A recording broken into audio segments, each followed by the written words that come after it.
Patay ang asawa mo sa kama ng kanyang kabit. Habang naghihirap ako sa ulan kasama ang mga anak natin, nilalamon ka na pala ng kasalanan. Itinakwil, dinuraan, at tinawag na malas ng pamilyang Prada na. Pero tandaan niyo ito, ang bawat luhang pumatak ay magiging lason sa inyong marangyang buhay. Sino nga ba ang tunay na halimaw sa palasyong ito? Handa na ba kayong mabulunan sa sarili ninyong mga lihim? Wala nang kwenta ang bangkay na yan, Francia. Namatay ang asawa mo sa loob ng kwento ng ibang babae, hindi sa bisig mo. Huwag mo kaming mantsahan ng dumi at kahihiyan mo. Ang mga salitang iyon mula kay Doña Imelda ay parang isang matalim na balaraw na bumaon sa pandinig ni Francia bago pa man niya tuluyang maunawaan ang lamig ng paligid ng ospital. Nakatayo siya sa gitna ng malawak at marangyang pasilyo. Ang kanyang mga paa ay hubad at nababalot ng putik mula sa mahabang paglalakad sa gitna ng hagupit ng bagyo. Sa kanyang mga braso, mahigpit niyang yakap ang dalawang munting katawan, sina Miko at Mia. Ang kambal ay nanginginig sa taas ng lagnat. Ang kanilang maliliit na hininga ay humahabol sa init na unti-unting nawawala sa katawan ng kanilang ina. Kanina lang, habang ang kulog ay tila nagpapabagsak sa kanilang munting barong-barong, ang tanging dalangin ni Francia ay ang pagdating ni Mateo, bit-bit ang gamot at kaunting pagkain. Inubos niya ang bawat sentimo sa kanyang bulsa para sa gatas ng mga bata. Umaasang ang kanyang asawa na nagsisikap bilang driver ay uuwi ng ligtas. Ngunit ang tawag na natanggap niya ay hindi mula kay Mateo, kundi mula sa isang malamig na boses ng nurse na nag-uutos sa kanya na pumunta sa isang mamahaling hotel bago dinala ang asawa sa ospital. Ngayon, sa harap ng puting pintuan ng morgue, hindi ang mukha ng nagluluksang asawa ang sumalubong sa kanya. Naroon si Celestine, ang magandang pamangkin ng mga Prada na nakasuot ng sedang sutla na tila hindi man lang nahaplos ng ulan. Ang bango nito ay nanunuot sa ilong ni Francia, isang amoy na banyaga sa kahirapang kinalakihan niya. Nakita niya ang bahid ng lipstick sa kwelyo ng barong ni Mateo na nakapatong sa upuan, isang kulay na kailanman ay hindi naging pag-aari ni Francia. Ang bote ng gatas na kanina pa hawak ni Francia ay dahan-dahang nalaglag mula sa kanyang nanginginig na kamay. Hindi ito lumikha ng malakas na tunog sa makapal na alpombra, ngunit para sa kanya, ang bawat patak ng gatas na kumalat sa sahig ay tila ang pagkadurog ng huling piraso ng kanyang pagkatao. Naramdaman niya ang panunuyo ng kanyang lalamunan, ang bawat lunok ay parang paglamon ng bubog. Ang kanyang puso, na dati ay puno ng pag-asa para sa kanilang pamilya, ay tila isang tuyong dahon na nilalamon ng apoy. Hindi siya makahiyaw. Walang boses na lumalabas sa kanyang mga labi kahit na ang buong mundo niya ay gumuho na sa kanyang paanan. Ang tanging nararamdaman niya ay ang bigat ng kanyang mga anak at ang unti-unting pamamanhid ng kanyang mga daliri. Ang bawat tibok ng kanyang puso ay isang paalala ng katotohanang mas masakit pa sa kamatayan. Si Mateo, ang lalaking pinag-alayan niya ng lahat, ay pumanaw habang ipinagkakanulo siya. Tiningnan ni Francia ang kanyang refleksyon sa makintab na dingding ng ospital. Isang babaeng gusgusin, basa ng ulan, at may mga matang wala ng ningning. Sa kabilang banda, naroon ang mga Prada na, matatayog at makapangyarihan. Tinitingnan siya na parang isang basurang kailangang itapon para hindi makasira sa kanilang malinis na pangalan. Sa gitna ng katahimikang ito, isang tanong ang paulit-ulit na umaalingaw-ngaw sa kanyang isipan, kasing lamig ng hanging dala ng bagyo sa labas. Paano niya ipapaliwanag sa dalawang inosenteng batang ito na ang kanilang ama ay hindi bayaning naghahanap ng ikabubuhay, kundi isang aninong naligaw sa bisig ng iba? At sa harap ng mga taong nagnanakaw ng kanyang dangal, mayroon pa bang puwang ang isang tulad niya para lumaban? O tuluyan na siyang lulunurin ng dusa na wala namang katapusan? Huwag kayong lalapit sa kanya. Baka mahawa kayo sa malas ng babaeng yan. Kita nyo naman, pati asawa niya, hinigop ang buhay. Ang bulong na yon, mula kay Aling Marites, ang dati niyang malapit na kapitbahay, ay sapat na para magsilbing pader sa pagitan ni Francia at ng mundong dati niyang ginagalawan. Nakaupo si Francia sa isang lumang silya sa tabi ng kabaong ni Mateo.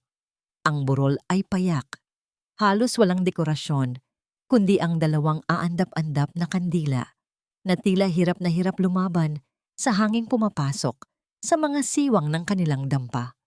Walang kape, walang biskwit, at higit sa lahat, walang nakikiramay.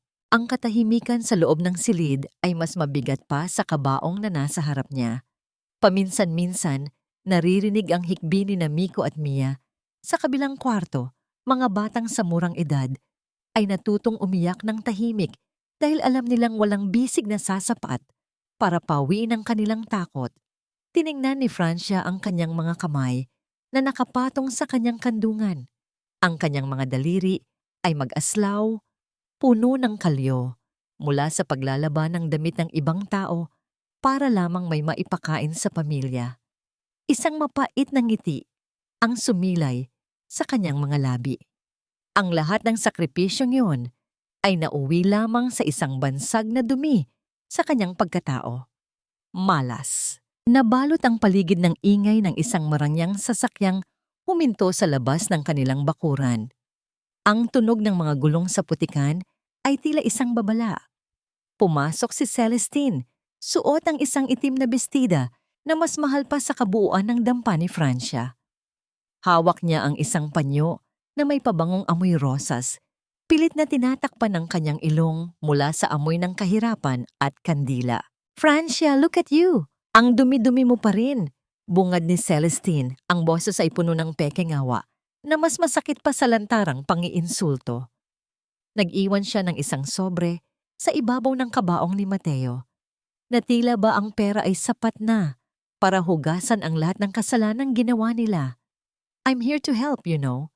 Kahit na namatay si Mateo habang kasama ako, I still care for your situation. After all, naging driver namin siya." Hindi sumagot si Francia. Ang kanyang mga mata ay nanatiling nakapako sa kabaong ng asawa. Naramdaman niya ang matinding pagnanais na sumigaw, na itaboy ang babaeng ito, ngunit ang kanyang katawan ay tila nakakadena sa lupang kanyang kinatatayuan. Ang bawat salita ni Celestine ay parang latigo na humahagupit sa kanyang likuran. Ipinapaalala sa kanya ang kanyang kawalan ng kapangyarihan. Dahan-dahang lumapit si Celestine sa kanya. Ang boses ay naging isang bulong na tanging silang dalawa lamang ang makakarinig. "Don't act like a victim, Francia. Alam nating lahat na kaya namatay si Mateo ay dahil sa stress sa paghahanap buhay para sa inyo. You killed him with your poverty. You are the curse that destroyed him." Kasabay ng mga salitang yon, inilabas ni Celestine ang isa pang papel mula sa kanyang mamahaling bag. Ito ay isang legal na dokumento na may selyo ng pamilyang Pradana. Doon lamang nag-angat ng tingin si Francia. Ang kanyang puso ay nagsisimulang tumibok ng mabilis dahil sa kaba. "And by the way," patuloy ni Celestine habang nakangiti ng mapanukso, "nakuha na ni Doña Imelda ang titulo ng lupang ito. Ang utang ng nanay mo sa ospital noon, binayaran na namin lahat. In exchange, amin na ang lupang kinatatayuan mo. You have 24 hours to leave, Francia. Ayaw naming madungisan ang aming pangalan ng isang babaeng malas na tulad mo." Natulad, nanlamig ang buong pagkatao ni Francia. Ang kanyang huling kanlungan, ang tanging bagay na nag-uugnay sa kanyang mga magulang ay kukunin na rin sa kanya. Ang bawat patak ng ulan na nagsisimula na namang humulog sa bubong ay tila mga kuko na kumakalmot sa kanyang kaluluwa. Tiningnan niya ang larawan ni Mateo sa ibabaw ng kabaong, isang lalaking minahal niya. Ngunit ngayon ay naging mitya ng kanyang tuluyang pagbagsak. Isang matandang tahiing makina sa sulok ng silid ang nahagip ng kanyang paningin. Iyon ang tanging alaala ng kanyang ina. ang makinang ginamit nito para itawid sila sa gutom. Nilapitan ito ni Francia at dahan-dahang hinaplos ang kalawanging bakal nito. Sa sandaling iyon, naramdaman niya ang isang matalim na hapdi sa kanyang dibdib. Hindi na lamang ito tungkol sa pighati. Ito ay tungkol sa isang malalim na pagkakabaon sa hukay na sila mismo ang humukay para sa kanya. Nasaan ang hustisya? Mahinang usal niya sa sarili. Ang kanyang boses ay nanginginig sa pagitan ng galit at desperasyon. Nasaan ang Diyos para sa mga tulad naming walang boses? Habang paalis si Celestine, muling bumukas ang pinto at isang lalaki ang pumasok. Isang tauhan ng munisipyo na may dalang opisyal na abiso. Ipinatong nito ang papel sa mesa katabi ng sobrang iniwan ni Celestine. Ang mga salitang nakasulat doon ay tila isang hatol ng kamatayan. Order for immediate eviction. Napatingin si Francia sa pintuan ng kwarto kung saan naroon ang kanyang mga anak. Ang kinabukasan nila ay kasing dilim ng gabing ito. Wala siyang pera, wala siyang tirahan, at ngayon, wala na rin siyang dangal sa mata ng ibang tao. Ang tanong na gumugulo sa kanya ay hindi na kung paano siya magpapatuloy, kundi kung mayroon pa bang paraan para hindi siya tuluyang lamunin ng dilim na hatid ng mga pradana. Lumuhod ka kung gusto mong may masilungan ang mga anak mo. Francia, hindi sapat ang luha para bayaran ang utang na iniwan ng pamilya mo. Ang boses ni Doña Imelda ay kasing lamig ng marmol na sahig ng kanyang malawak na opisina. Nakatayo si Francia sa gitna ng silid. Ang kanyang mga kamay ay mahigpit na nakakapit sa laylayan ng kanyang kupas na baro. Ang bango ng mamahaling kandila at amoy ng lumang libro sa loob ng mansyon ay tila sumasakal sa kanya. Sa labas ng malaking bintana, tanawang malawak na lupain ng mga pradana. Isang mundong kailanman ay hindi niya inakalang papasukin niya sa ganitong paraan. Hindi na nag-isip si Francia. Dahan-dahan niyang itinukod ang kanyang mga tuhod sa malamig na sahig. Naramdaman niya ang bawat buto sa kanyang katawan na tila bumibigay, hindi dahil sa pagod, kundi dahil sa bigat ng kahihiyang kanyang tinatanggap. Sa harap ng babaeng nagpabagsak sa kanyang dangal, isinuko niya ang huling piraso ng kanyang pagkatao para sa kaligtasan ni Miko at Mia. Gagawin ko ang lahat, Doña Imelda. Mahinang usal niya. Ang kanyang mga mata ay nakatitig lamang sa dulo ng sapatos ng matanda. Huwag niyo lang kaming itapon sa kalsada. Ang mga anak ko, may sakit pa sila. Isang tuyot na tawa ang kumawala sa mga labi ng Donya.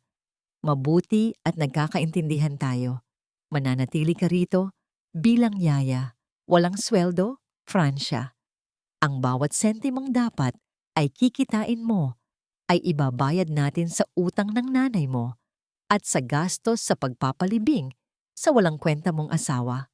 Kakain kayo, may sisilungan kayo. Pero tandaan mo, isa kang alipin sa bahay na ito. Nang gabing iyon, dinala si Francia sa isang maliit na silid sa pinakasulok ng mansyon. Ito ay isang lumang bodega na puno ng mga sirang kagamitan at maalikabok na kahon. Walang kama, kundi isang manipis na banig na inilatag sa semento. Ang amoy ng amag at kalawang ay nanunuot sa bawat hininga niya. Dito niya pinahiga sina Miko at Mia na hanggang ngayon ay hindi pa rin makapagsalita dahil sa trauma ng pagkawala ng kanilang ama. Habang maingat na pinupunasan ni Francia ang mga munting noo ng kanyang mga anak gamit ang basang bimpo, narinig niya ang mabibigat na yabag ng sapatos sa labas ng pasilyo. Bumukas ang pinto at isang anino ng isang lalaki ang humarang sa liwanag mula sa labas. Iyon si Arif, ang panganay na kapatid ni Mateo. Ang lalaking may mga matang tila gawa sa yelo, walang anumang emosyon na makikita sa kanyang mukha. Tumingin siya kay Francia ng walang kaimik-imik, isang tinging tila sinusuri ang isang bagay na walang halaga. Si Arif, ang mukha ng kapangyarihan ng mga pradana, ang lalaking dapat sana ay katuwang ni Mateo. Ngunit ngayon ay tila isang estranghero na may dalang panganib. Dito ka ba talaga matutulog? Ang tanging tanong ni Arif. Ang kanyang boses ay malalim at walang bakas ng awa. Dito po kami itinira ng inyong lola. Sagot ni Francia. Hindi inaalis ang tingin sa mga anak. Hindi niya alam kung dapat ba siyang magalit o matakot sa lalaking ito. Ang lahat ng galit niya sa mga pradana ay tila gustong sumabog, ngunit pinigil niya ito. Hindi na sumagot si Arif. Tumalikod siya at naglakad palayo na tila ba ang pagpunta niya roon ay isang pagkakamali. Ang tunog ng kanyang mga hakbang ay dahan-dahang naglaho sa mahabang pasilyo. Iniwan si Francia sa gitna ng kadiliman at ng kanyang sariling mga kaisipan. Humiga si Francia sa tabi ng kanyang mga anak. Niyayakap ang kanilang maliliit na katawan para bigyan sila ng init. Pinilit niyang ipikit ang kanyang mga mata. Sinusubukang kumbinsihin ang sarili na ito ang tamang desisyon. Ngunit ang bawat sulok ng mansyong ito ay tila bumubulong ng mga lihim na hindi niya pa alam. Ang karangyaan sa paligid niya ay tila isang magandang balat lamang na nagtatago ng isang nagnanaknak na sugat sa loob.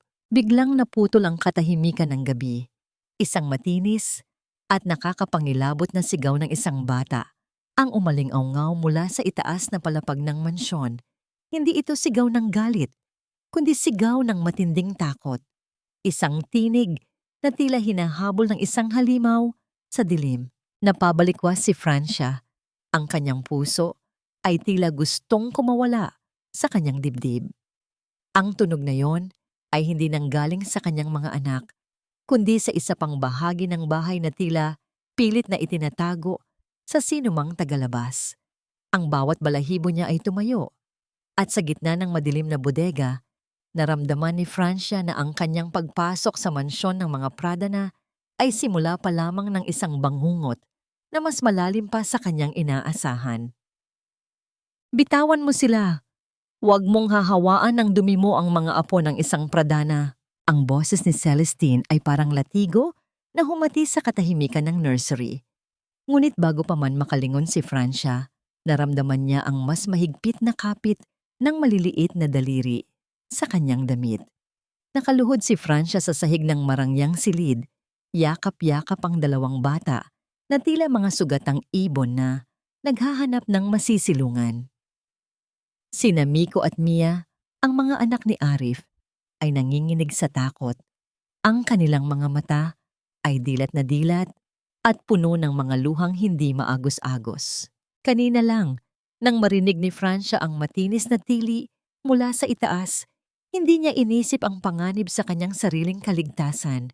Sinundan niya ang boses hanggang sa marating ang isang silid na puno ng mga mamahaling laruan, ngunit wala ni katiting na init ng pagmamahal. Doon niya nahanap ang mga kambal, nakasiksik sa sulok ng kama, habang ang anino ng kanilang lola na si Doña Imelda ay nakatayo sa kanilang harap. Pilit na pinatitigil ang kanilang pag-iyak sa pamamagitan ng pananakot. Nang umalis ang matanda, pumasok si Francia. Hindi siya lumapit ng mabilis.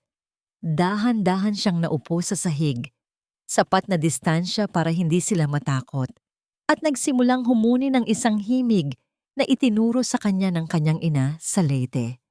Ito ay isang uyayi, isang awit ng pagpapatulog na tila may dalang haplos ng hangin mula sa dagat. Ang malambing na tunog ng kanyang boses ay unti-unting pumawi sa ingay ng kulog sa labas. Shh! Nandito na si Nanay Francia. Bulong niya.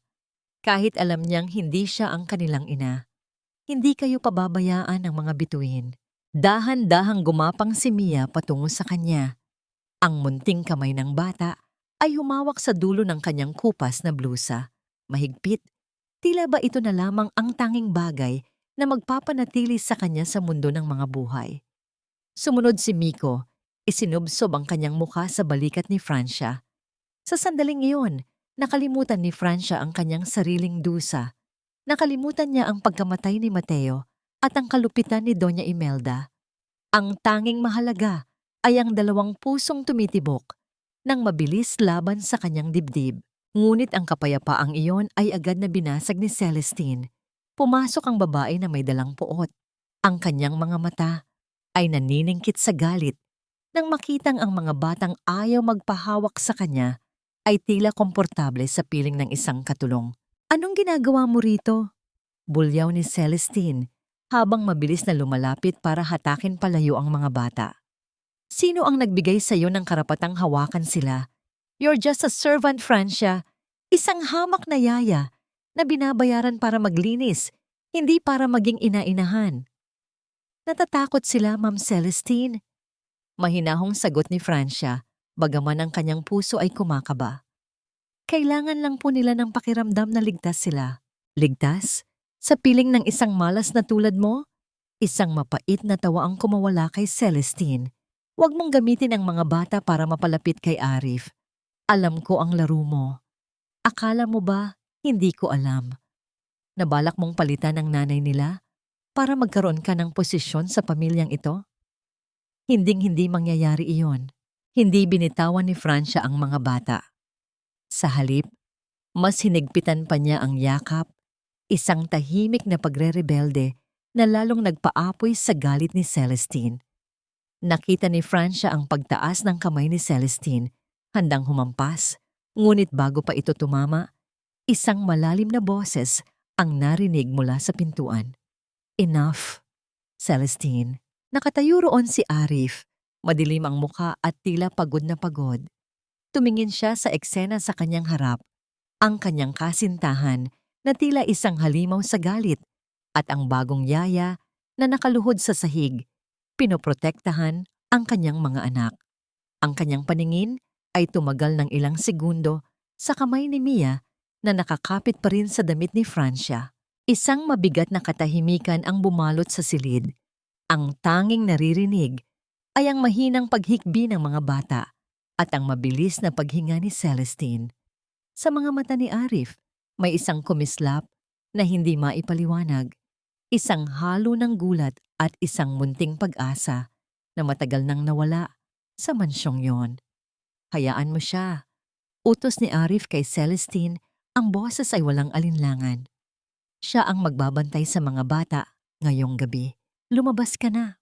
Hindi makapaniwala si Celestine sa narinig, ngunit wala siyang nagawa, kundi ang lumabas ng may kasamang padyak ng paa na yumanig sa sahig. Naiwan si Francia kasama si Arif at ang mga bata. Hindi tumingin si Arif kay Francia, ngunit bago siya lumisan, narinig ni Francia ang kanyang mahinang, buntong hininga. Isang tunog ng pagguho ng isang pader na akala ng lahat ay hindi kailanman mababasag. "Ngumiti ka, Francia. Ipakita mo sa kanila kung gaano kalaki ang utang na loob mo sa pamilyang kumupkop sa'yo pagkatapos kang iwan ng iyong irresponsableng asawa." Ang mga salitang yon ni Doña Imelda ay parang mga tinik na bumaon sa pandinig ni Francia habang inaayos ang kanyang gusot na uniporme sa harap ng salamin. Ngayong gabi, ang mansyon ng mga Pradana ay nagliliyab sa liwanag ng mga kristal na chandelier. Ang bawat sulok ay puno ng bango ng mga sariwang bulaklak at ang ingay ng tawanan ng mga matataas na tao sa lipunan. Isang charity gala ang idinaraos, isang gabi kung saan ang kabutihan ay ipinaparada sa harap ng mga kumukutitap na ilaw ng kamera. Nakatayo si Francia sa gilid ng malawak na ballroom, ang kanyang mga kamay ay mahigpit na nakahawak sa pilak na tray na puno ng mamahaling alak. Ang kanyang mga paa ay kumakirot na sa pagod, ngunit ang mas matinding sakit ay ang makitang ginagamit siya ni Doña Imelda bilang isang buhay na tropeyo ng kanyang kawanggawa. Sa bawat panauhing lumalapit, ipinapakilala siya ng Doña bilang ang kaawa-awang balo ng kanilang driver na piniling pagsilbihan sila bilang pasasalamat. "Napakabait niyo talaga, Doña Imelda," anang isang matandang babae na may suot na perlas na kasing laki ng mga ubas. "Kahit na may bahid ng malas ang babaeng yan, tinulungan niyo pa rin."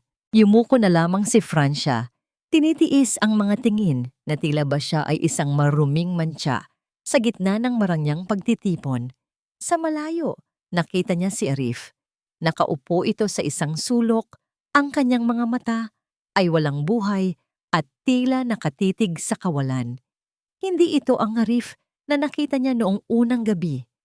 Isang lalaking puno ng awtoridad. Ngayon, ang kanyang mga balikat ay nakalaylay at ang kanyang balat ay tila maputla sa ilalim ng mga gintong ilaw. Napansin ni Francia ang paglapit ni Celestine kay Arif. Ang suot nitong itim na gown ay kumikinang sa bawat galaw, ngunit ang kanyang mga mata ay nakatutok sa isang maliit na bote na nakatago sa kanyang palad. Dahan-dahang lumapit si Francia, nagpapanggap na nag-aalok ng inumin sa mga bisita, habang ang kanyang pansin ay nakatuon sa dalawa. Arif dear, kailangan mo itong inumin para mawala ang sakit ng ulo mo. Malambing na sabi ni Celestine. Ang boses ay tila isang anghel na nag-aalaga sa may sakit. Ngunit may mali. Nakita ni Francia ang panginginig ng mga daliri ni Celestine. Nang dumaan si Francia sa likuran nila, saktong nakita niya ang pagbagsak ng ilang patak ng isang malapot at kulay ube na likido mula sa maliit na bote patungo sa tasa ng kape ni Arif.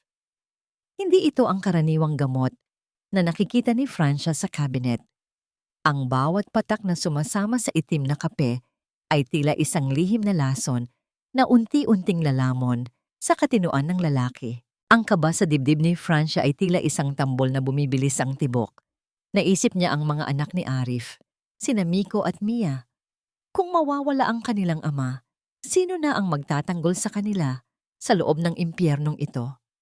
Alam ni Francia ang pakiramdam ng mawalan ng proteksyon at hindi niya hahayaang maranasan yon ng mga batang nagsisimula pa lamang tumawag sa kanya ng nanay. Biglang tumingin si Celestine sa gawin ni Francia. Ang kanilang mga mata ay nagtagpo. Ang isa ay puno ng takot at pagtuklas. Ang isa naman ay nanlilisik sa banta. Isang malamig na ngiti ang sumilay sa mga labi ni Celestine. Isang nangiting nagsasabing, alam niyang may nakakita sa kanya. Ngunit wala itong magagawa. Francia, bakit ka nakatayo lang dyan? Tawag ni Doña Imelda mula sa gitna ng entablado. Halika rito, may gusto pang makarinig ng kwento ng iyong pagsisikap sa ilalim ng aking pangangalaga. Humakbang si Francia patungo sa liwanag, ngunit ang kanyang isipan ay naiwan sa tasa ng kapeng hawak na ngayon ni Arif. Ang bawat hakbang niya ay tila paglakad sa ibabaw ng manipis na salamin. Ang kinang ng mansyong ito ay hindi na nagpapakita ng yaman, kundi ng mga anino ng kasamaang nagtatago sa likod ng bawat ngiti. Sa gitna ng palakpakan ng mga tao, isang tanong ang hindi maalis sa isipan ni Francia. Hanggang kailan mananatiling lihim ang lason na ito bago tuluyang mamatay ang kaisa-isang taong maaaring makapagligtas sa kanilang lahat? At sa sandaling iyon, naramdaman niya ang isang mahigpit na pagkakahawak sa kanyang braso mula sa likuran. Isang hawak na hindi nagpapahintulot sa kanya na makatakas. Ang mga pader ng mansyong ito ay may mga mata, Francia, ngunit mas marami silang itinatagong dila na putol dahil sa takot. Ang mga salitang iyon mula kay Lolo Berting, ang matandang hardinero na tila kasing tanda na ng mga puno sa paligid ng mansyon, ay nagpabigat sa hangin sa loob ng hardin. Nakaupo si Francia sa isang maliit na bangko sa likod ng bodega habang pinapanood ang kambal na tahimik na naglalaro sa damuhan. Ang sikat ng araw ay masakit sa balat, ngunit ang pakiramdam ni Francia ay tila balot siya ng yelo. Kanina pa siya hindi mapakali matapos makita ang ginawa ni Celestine sa kape ni Arif noong nakaraang gabi. Dahan-dahang itinigil ni Lolo Berting ang pagtabas sa mga tuyong sanga ng rosas. Tiningnan niya si Francia ng may malalim na habag. Ang kanyang mga mata ay puno ng mga kwentong ayaw na niyang balikan. Sa ilalim ng malaking puno ng nara, kung saan ang anino ay tila isang malawak na kumot, nagsimulang bumulong ang matanda tungkol sa nakaraan. Isang nakaraang pilit na ibinabaon ni Doña Imelda sa ilalim ng marmol na sahig ng mansyon. Hindi ikaw ang unang naging biktima ng kanilang laro, iha. Simula ng matanda, ang kanyang boses ay tila kaluskos ng mga tuyong dahon. Bago ka dumating, narito si Elena, ang asawa ni Arif, isang babaeng kasing ganda ng umaga, Ngunit unti-unting nalanta sa loob ng palasyong ito. Naramdaman ni Francia ang pagpintig ng kanyang sentido. Anong nangyari sa kanya, Lolo Berting? Sabi nila, namatay siya sa sakit. Isang mapait na ngiti ang sumilay sa mga labi ng matanda. Sakit! Iyon ang kwentong ipinakain nila sa mundo. Ngunit nakita ko siya, Francia. Nakita ko kung paano siya naging anino ng kanyang sarili. Nagsimula ito sa mga maliliit na gamot, sa mga gabing hindi siya makatulog, hanggang sa ang kanyang isipan ay tuluyan ng nilamon ng dilim. Tulad ng ginagawa nila ngayon kay Arif. Nanigas si Francia sa kanyang kinauupuan.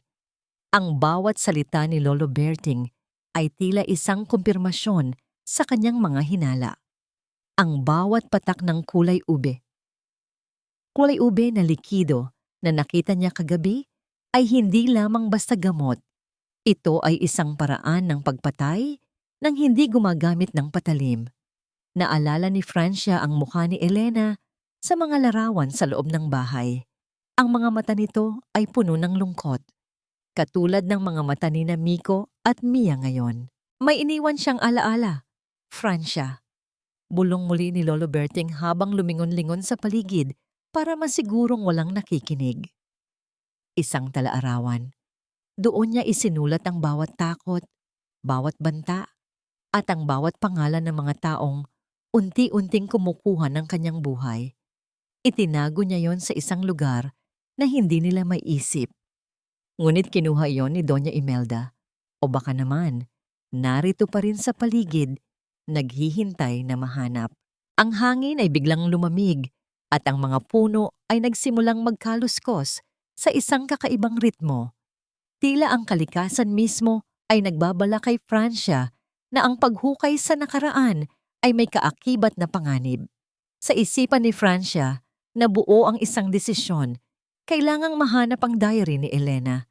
Hindi lamang ito para sa katarungan ng isang babaeng hindi niya nakilala, kundi para na rin sa kaligtasan ni Arif at ng kanyang sariling mga anak. Ngunit sa gitna ng kanilang pag-uusap, isang matalim na liwanag ang tumama sa mga mata ni Francia mula sa itaas na palapag ng mansyon. Nang tumingala siya, nakita niya ang anino ni Celestine sa likod ng bintana ng kanyang silid. Nakatayo ito, hindi gumagalaw, at tila tinititigan sila ng may kasamang matinding puot. Ang kislap ng kanyang alahas ay tila isang paalala na ang bawat bulong ay may nakakarinig at ang bawat hakbang patungo sa katotohanan ay isang hakbang patungo sa bangin. Huwag kang masyadong magtatanong, iha, babala ni Lolo Berting bago muling bumalik sa kanyang paghahalaman. Dahil sa bahay na ito, ang katotohanan ay mas nakamamatay kaysa sa anumang lihim. Naiwang mag-isa si Francia sa ilalim ng puno. Yakap-yakap ang kanyang sarili. Ang bawat tibok ng kanyang puso ay tila isang orasang nagbibilang. Nasaan ang diary ni Elena? At hanggang kailan niya kayang panatilihin ang kanyang maskara bago siya tuluyang lamunin ng mga anino ng nakaraan na unti-unti nang humahawak sa kanyang mga bukong-bukong? Wala kang alam sa buhay ko, Francia. Isang hamak na yaya ka lang na pumasok dito para pakainin ang mga anak mong ulila. Huwag mong pakialaman ang mga iniinom ko. Ang boses ni Arif ay tila isang kumpas ng kidlat na yumanig sa loob ng kanyang madilim na opisina. Nakatayo si Francia sa harap ng malaking mesa. Ang kanyang mga daliri ay mahigpit na nakakapit sa tray na naglalaman ng isang tasa ng mainit na salabat. Ito ay simpleng luya na nilagyan niya ng matagal. Ang amoy nito ay sariwa at nakakaginhawa, isang kabaligtaran sa mapait at nakakahilong amoy ng kape na nakapatong sa mesa ni Arif. Ang kapeng hinaluan ni Celestine ng lason. Naramdaman ni Francia ang matinding hapdi sa kanyang dibdib, isang pakiramdam na tila may libu-libong karayom na tumutusok sa kanyang puso. Ang bawat salita ni Arif ay parang isang sampal na nagpapaalala sa kanya ng kanyang mababang kalagayan. Ang kanyang lalamunan ay nanuyo at ang kanyang mga mata ay nagsimulang mag-init. Ngunit pinilit niyang huwag hayaang pumatak ang luha sa harap ng lalaking ito. Gusto ko lang po kayong tulungan, Sir Arif. Mahinang usal niya, ang kanyang boses ay nanginginig sa pagitan ng takot at pagmamalasakit. Napapansin ko po na hindi na maganda ang inyong pakiramdam. Ang inumin na yan, baka hindi yan makatulong sa inyo. Tulungan? O baka naman gusto mo lang mag-obserba para may maitsismis ka sa labas? Isang mapait na tawa ang kumawala kay Arif habang hinahawakan niya ang kanyang ulo na tila ba ito ay sasabog na sa sakit.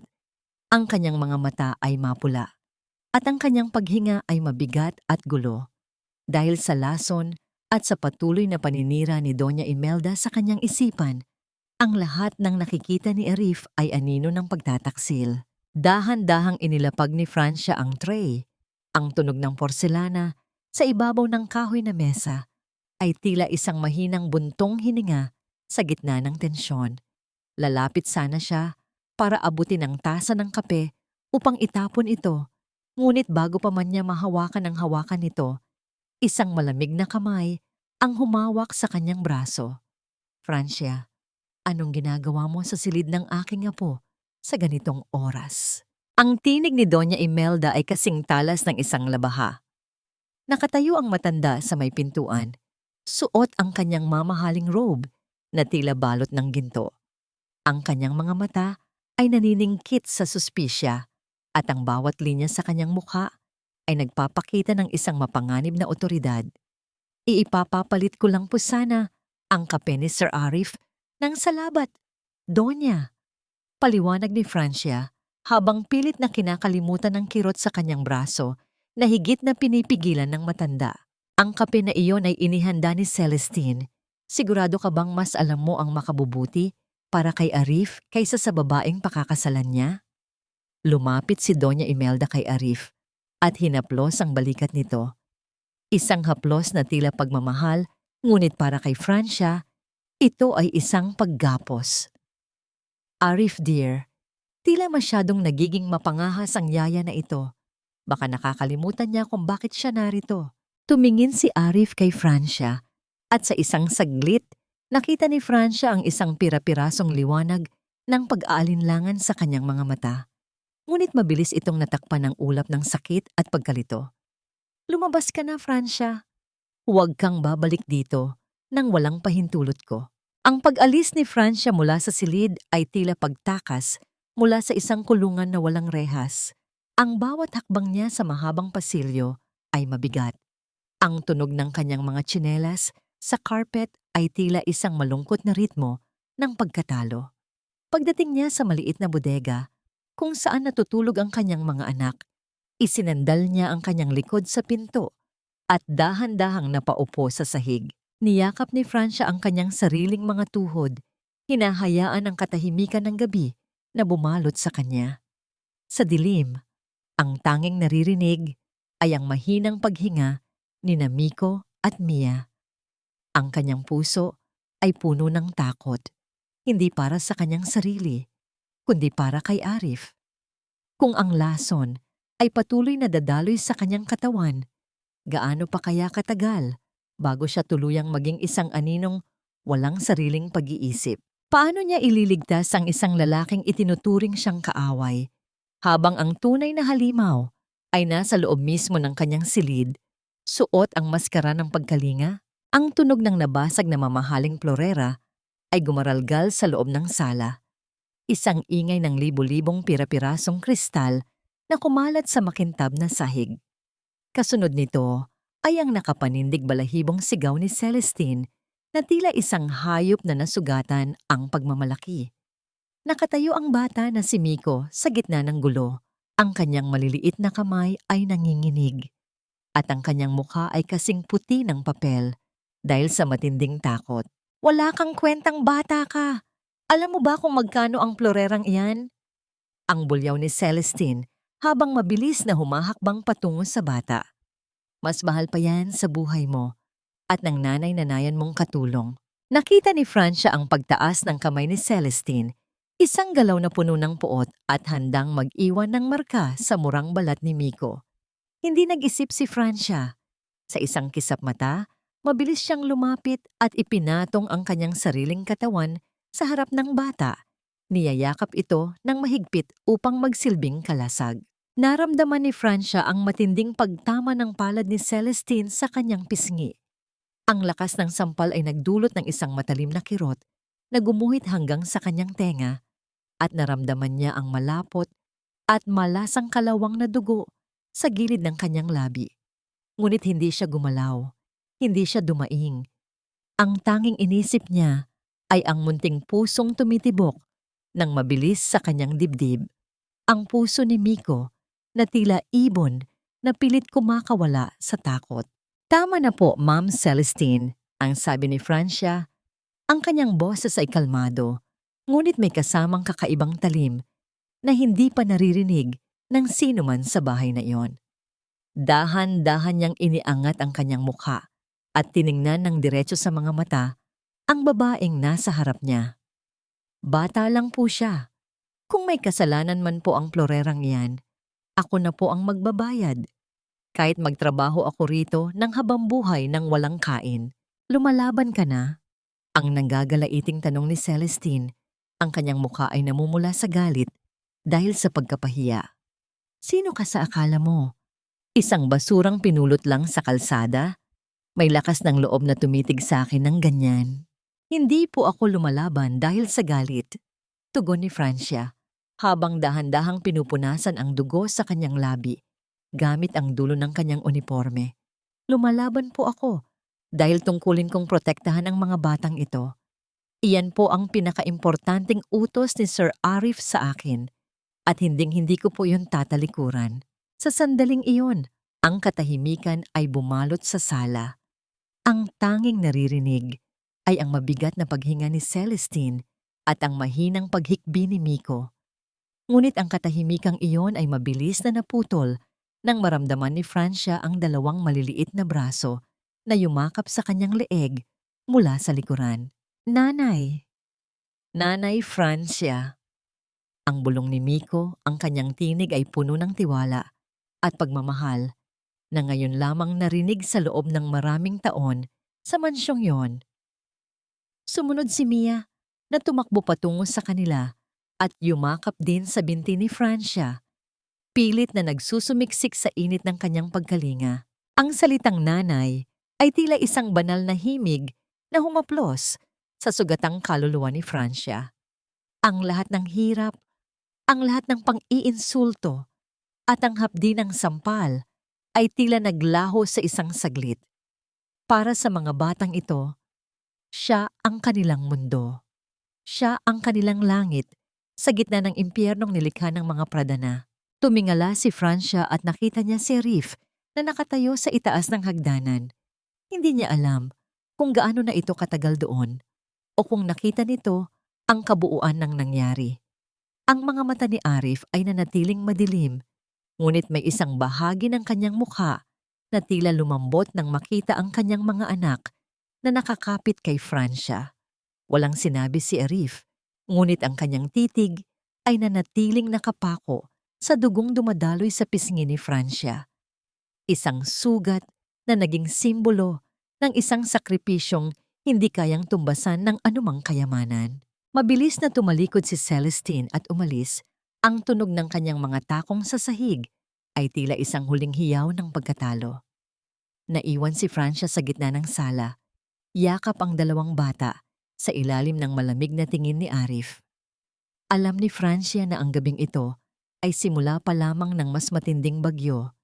Ngunit sa pagkakataong ito, hindi na siya natatakot.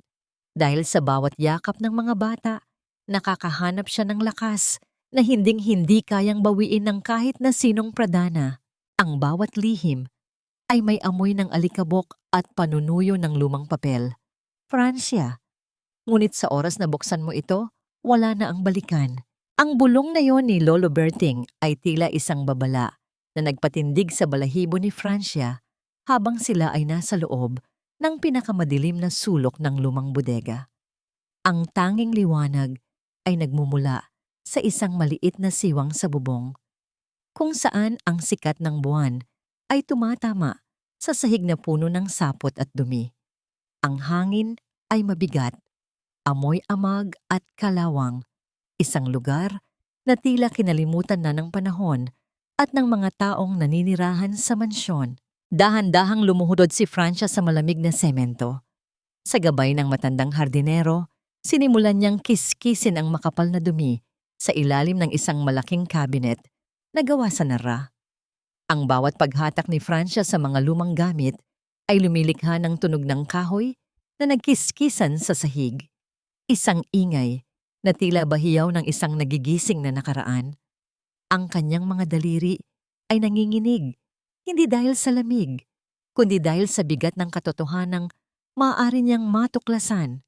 Diyan iha, sa ilalim ng ikatlong tabla, turo ni Lolo Berting habang ang kanyang mga mata ay patingin-tingin sa pintuan ng bodega.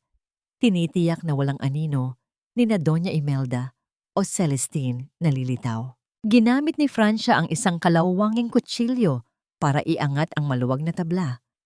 Sa bawat pag-angat ng kahoy, tila ba may isang mabigat na pader na gumuho sa loob ng kanyang dibdib. At doon, sa gitna ng kadiliman at alikabok, nakita niya ang isang maliit na aklat na balot ng kupas na telang asul. Ito ang talaarawan ni Elena, ang unang asawa ni Arif na sinasabing namatay sa sakit. Dahan-dahang binuklat ni Francia ang mga pahina. Ang papel ay malutong na at kulay kape na ang mga gilid. Ngunit ang tinta ay malinaw pa ring bumubulong ng pighati. Habang binabasa ang mga unang pangungusap, naramdaman ni Francia ang panunuyo ng kanyang lalamunan. Ang sulat kamay ni Elena ay maganda sa simula. Ngunit habang tumatagal ang mga petsa, ang mga titik ay tila nagiging nanginginig at gulo. Isang patunay ng unti-unting pagkawala ng katinuan ng isang tao. Hindi ako baliw. Ang sulat ni Elena sa isang pahina na may bahid ng tuyong luha. Nakikita ko si Doña Imelda na pinapalitan ng aking mga bitamina. Ang bawat gamot na ibinibigay ni Celestine ay nagdadala sa akin sa isang mundong puro anino. Arif, bakit hindi mo ako naririnig? Bakit mas pinaniniwalaan mo ang kanilang mga salita kaysa sa aking mga yakap? Napatakip ng bibig si Francia. Ang mga salitang nababasa niya ay tila mga anino ng kasalukuyan. Ang parehong laro, ang parehong lason, at ang parehong mga kamay na gumawa nito kay Elena ay ginagawa na rin ngayon kay Arif. Ang bawat patak ng kulay ube na likido na nakita ni Francia noong nakaraang gabi ay may pangalan na ngayon sa mga pahinang ito. Isang dahan-dahang pagpatay na walang iniiwang bakas, kundi ang bansag na pagkabaliw. Kailangang malaman ito ni Sir Arif, Lolo Berting, bulong ni Francia habang mahigpit niyang niyayakap ang talaarawan sa kanyang dibdib. Hindi maaaring matapos siya sa paraang sinapit ni Elena. Mag-ingat ka, Francia. Ang tugon ng matanda na may kasamang mabigat na buntong hininga. Ang katotohanan ay isang armas, ngunit sa bahay na ito, ang humahawak ng armas ay madalas na siyang unang tinatamaan. Biglang tumahimik ang paligid. Ang tunog ng mga kuliglig sa labas ay tila biglang huminto. Naramdaman ni Francia ang isang kakaibang presensya sa likuran niya. Dahan-dahan siyang lumingon patungo sa pintuan ng bodega na bahagyang nakabukas. Doon, sa gitna ng madilim na pasilyo, may isang anino na nakatayo. Hindi ito gumagalaw, ngunit ang liwanag ng buwan ay tumama sa isang pamilyar na kislap ng alahas sa leeg nito. Ang puso ni Francia ay tila tumigil sa pagtibok. Hindi niya alam kung gaano na ito katagal doon o kung narinig ba nito ang bawat salitang binitawan nila. Ang talaarawan na hawak niya ay tila naging kasing bigat ng isang libingan. At sa sandaling iyon, alam ni Francia na ang kanyang buhay ay nakasabit na sa isang napakanipis na sinulid. Magnanakaw! Hindi lang pala malas ang dala mo sa bahay na ito, Francia, kundi pati na rin ang maruming kamay ng isang kriminal. Ang bulyaw na yon ni Doña Imelda ay tila isang malakas na kulog na yumanig sa buong salas ng mansyon. Ngunit bago pa man lumingon si Francia, naramdaman niya ang malamig na pawis na dumadaloy sa kanyang likuran. Sa mga sandaling iyon, hawak-hawak ni Francia ang isang suklay. Inaayusan niya si Mia. Maingat na itinatali ang buhok ng bata habang kinakantahan ito ng isang mahinang oyayi. Ang payapang sandali ang isang nanay at anak ay biglang naglaho. Pinalitan ng isang tensyong kasing bigat ng isang libingan. Wala po akong ninanakaw, Donya.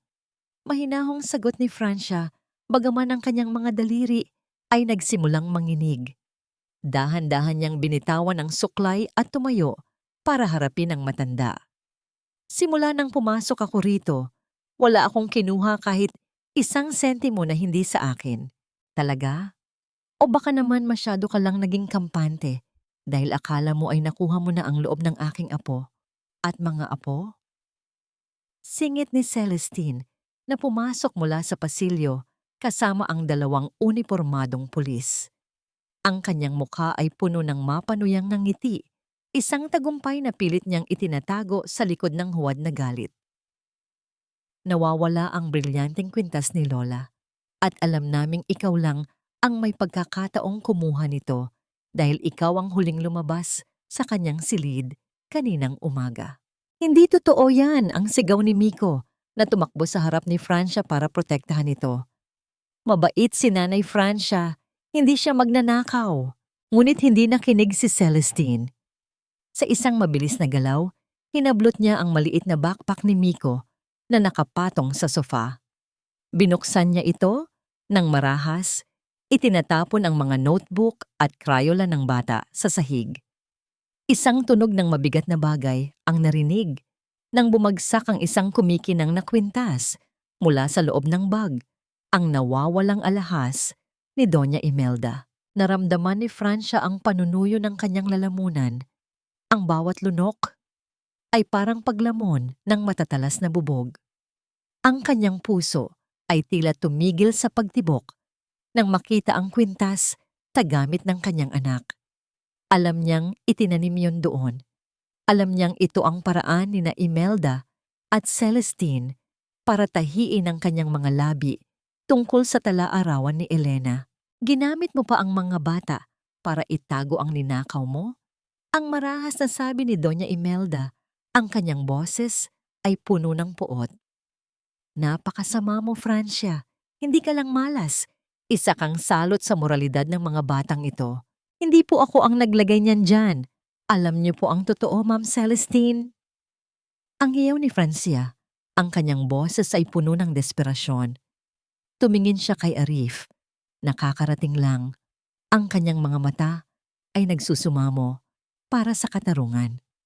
Sir Arif, maniwala po kayo sa akin.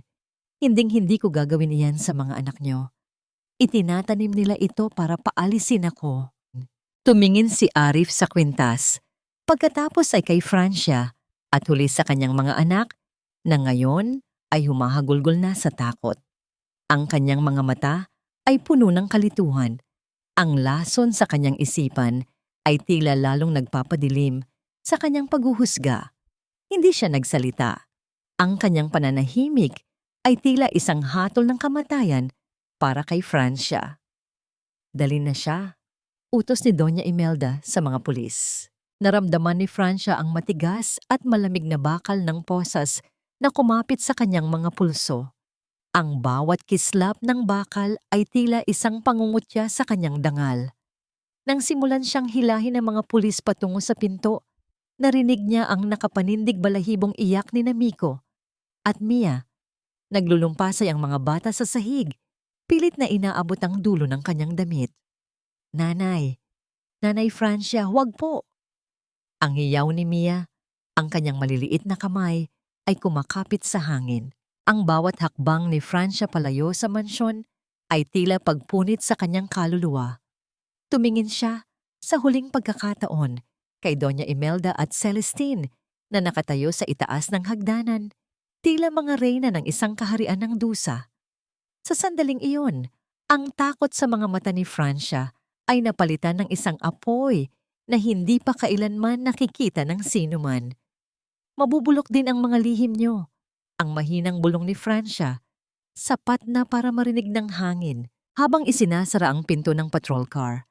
Ang huling nakita ni Francia ay ang anino ng kanyang mga anak na pilit na hinahabol ang sasakyan habang ang ulan ay nagsisimula na namang pumatak. Tila nakikiramay sa isang inang inagawan ng katarungan. Paano siya makakalabas sa rehas na ito kung ang buong sistema ay kontrolado ng perang nagmula sa kasalanan? Hindi hustisya ang naghihintay sa akin sa loob ng selda, kundi ang kamatayan ng aking pag-asa. Kung hindi ako lalaban ngayon, sino ang yayakap sa mga anak ko sa gitna ng gabi? Ang kaisipang iyon ay tila isang baga na nagliyab sa loob ng dibdib ni Francia habang nakaupo siya sa likod ng sasakyan ng pulis.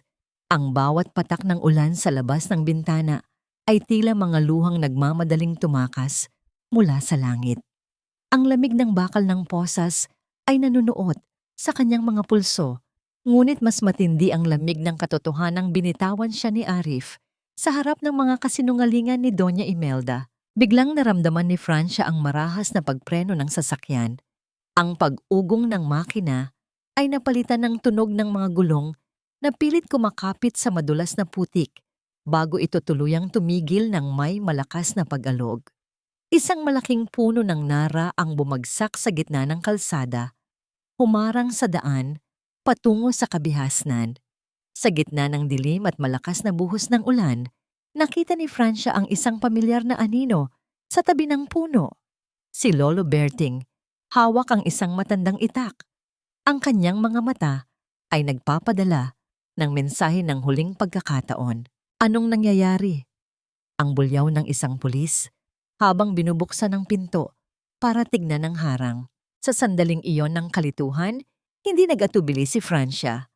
Gamit ang huling lakas ng kanyang mga binti, mabilis siyang lumabas mula sa kabilang pinto ng sasakyan. Ang bawat hakbang niya sa putikan ay mabigat. Ang kanyang mga paa ay lumulubog sa basang lupa. Ngunit ang takot ay napalitan ng isang desperadong kailangan para sa kalayaan. Narinig niya ang mga hiyaw ng mga pulis sa likuran, ang tunog ng kanilang mga bota na humahabol sa kanya, ngunit ang dilim ng gubat ay naging kanyang kakampi. Tumakbo siya nang walang tinitingnan. Ang mga sanga ng mga puno ay kumakalmot sa kanyang mukha at mga braso, ngunit hindi siya tumigil. Ang bawat hapdi ng sugat ay tila paalala ng bawat sampal na natanggap niya sa mansyon. Narating niya ang isang maliit at lumang simbahan sa gilid ng bundok, isang lugar na tila kinalimutan na ng mundo. Dahan-dahan niyang itinulak ang mabigat na pintuang kahoy na dumaing sa kalumaan at pumasok sa loob kung saan ang amoy ng insenso at lumang kandila ay sumalubong sa kanya. Doon, sa harap ng dambana, na tanging isang aandap-andap na ilaw ang nagbibigay ng liwanag, napaluhod si Francia. Ang kanyang uniforme ay punit-punit na at balot ng putik. Ang kanyang buhok ay basa at nakadikit sa kanyang mukha. Inilabas niya mula sa loob ng kanyang damit ang isang maliit na recorder na ibinigay sa kanya ni Lolo Berting bago siya arestuhin. Isang recorder na naglalaman ng usapan nina Imelda at Celestine tungkol sa pagtatanim ng ebidensya at ang katotohanan sa likod ng pagkamatay ni Mateo. Niyakap ni Francia ang kanyang sarili. Ang kanyang buong katawan ay nanginginig sa pagod at ginaw. Ang katahimikan ng simbahan ay tila isang banal na kumot na bumabalot sa kanyang sugatang kaluluwa. Sa bawat tibok ng kanyang puso, naramdaman niya ang pagbabago ng kanyang pagkatao. Ang Francia na laging sumusunod, ang Francia na laging nagpaparaya dahil sa nakuha niyang utang na loob, ay tuluyan ng namatay sa gitna ng ulan. Hindi na ako ang babaeng laging nakayuko. Bulong niya sa katahimikan, ang kanyang boses ay may kasamang panunumpa. Kukunin ko ang mga anak ko, lilinisin ko ang pangalan ko, at sisiguraduhin kong ang bawat luha ni Miko at Mia ay babayaran ninyo ng inyong sariling kahihiyan. Ngunit sa labas, narinig niya ang muling pag-ugong ng mga sasakyan at ang liwanag ng mga flashlight na unti-unting lumalapit sa simbahan. Ang oras ay hindi na niya kaibigan. Paano siya makakatakas sa mga taong may hawak ng batas kung ang tanging sandata niya ay isang maliit na recorder at ang katotohanang ayaw pakinggan ng sinuman. Ang aking pangalan ay hindi na isang mantsa na basta-basta nyo na lamang tatapakan, kundi isang hamon na kailangan kong panindigan hanggang sa huling patak ng aking hininga. Ang bulong na yon ni Francia ay tila naging katuwang ng hanging umiihip sa loob ng lumang simbahan. Nakasiksik siya sa ilalim ng dambana. Ang kanyang katawan ay kasing tigas ng kahoy na pinagtataguan niya habang ang liwanag ng mga flashlight ng mga pulis ay sumisilip sa mga siwang ng bintana. Ang tunog ng mabibigat na botas sa labas na humahakbang sa mga tuyong dahon at putik ay tila isang dambuhalang orasan na nagbibilang ng kanyang huling sandali. Ngunit bago pa man bumukas ang pinto ng simbahan, isang malamig ngunit matatag na kamay ang humawak sa kanyang balikat mula sa dilim. Halos mapatili si Francia, ngunit ang isang daliri na itinapat sa mga labi ng estranghero ay sapat na para patahimikin siya. Ito ay isang lalaking may salamin, suot ang isang simpleng jacket at may mga matang puno ng talino at seryosong layunin. Ako si David, bulong ng lalaki. Ang boses ay kalmado sa gitna ng panganib. Ipinadala ako ni Lolo Berting. Kaibigan ako ni Elena at ako ang magiging sandata mo sa harap ng batas. Sa tulong ni David, nakalabas si Francia sa isang sikretong lagusan sa likod ng sacristy. Tinahak nila ang masukal na daan patungo sa isang maliit at tagong apartment sa labas ng bayan. Doon, sa ilalim ng isang dilaw na bumbilya, inilatag ni Francia ang kanyang mga kayamanan. Ang tala-arawan ni Elena, ang mga sample ng gamot na ninakaw niya mula sa mansyon, at ang recorder na naglalaman ng mga boses ni na Doña Imelda at Celestine. Kinuha ni David ang mga sample ng gamot at ang forensic report tungkol sa pagkamatay ni Mateo na nakuha niya mula sa isang kontak sa ospital. Habang binabasa ng abogado ang mga papel, ang kanyang mga kilay ay unti-unting nagsalubong. Isang mabigat na katahimikan ang namayani. Ang tanging naririnig ay ang mahinang pag-ikot ng lumang bentilador sa kisame. Francia, simula ni David, ang kanyang boses ay puno ng pait. Hindi namatay si Mateo dahil lamang sa stroke o pagod. Ang forensic report na ito ay nagpapakita ng mataas na konsentrasyon ng isang uri ng sedative na hindi dapat ibinibigay sa isang taong may kondisyon sa puso. Pinilit siyang uminom nito o hinalo ito sa kanyang inumin bago siya pumanaw sa hotel. Naramdaman ni Francia ang biglang paglamig ng kanyang dugo. Ang bawat piraso ng puzzle ay unti-unti nang nabubuo sa kanyang isipan. Hindi lang pala siya biktima ng pang-aapi. Siya ay biktima ng isang planadong pagpaslang. Si Mateo, kahit na nagtaksil ito, ay pinatay ng parehong mga kamay na pilit na sumasakal sa kanya ngayon. At ito, patuloy ni David habang itinuturo ang mga gamot ni Arif. Ang mga ito ay hindi para sa sakit ng ulo. Ito ay mga gamot na unti-unting sumisira sa nervous system para maging sunod-sunuran ang pasyente. Parehong-pareho sa ginawa nila kay Elena, 10 taon na ang nakalilipas. Hinaplos ni Francia ang kanyang mga pulso na may bakas pa ng mga posas. Ang sakit na naramdaman niya noong gabing arestuhin, siya ay napalitan ng isang malamig at matalim na determinasyon. Hindi na siya ang babaeng umiiyak sa sulok. Siya na ngayon ang humahawak sa mga ebidensyang magpapabagsak sa tore ng mga pradana. Kailan tayo magsisimula? Tanong ni Francia. Ang kanyang mga mata ay nagniningning sa ilalim ng liwanag ng bumbilya. Sa susunod na linggo ang Grand Shareholders Meeting ng mga pradana. Sagot ni David. Doon iluluklok si Celestine bilang vice-presidente at doon pipirmahan ni Arif ang pagsuko ng kanyang mga ari-arian. Iyon ang pinakamagandang entablado para sa iyong pagbabalik. Tumayo si Francia at lumapit sa bintana. Tinitingnan ang malayo kung saan naroon ang mansyong nagkukulong sa kanyang mga anak.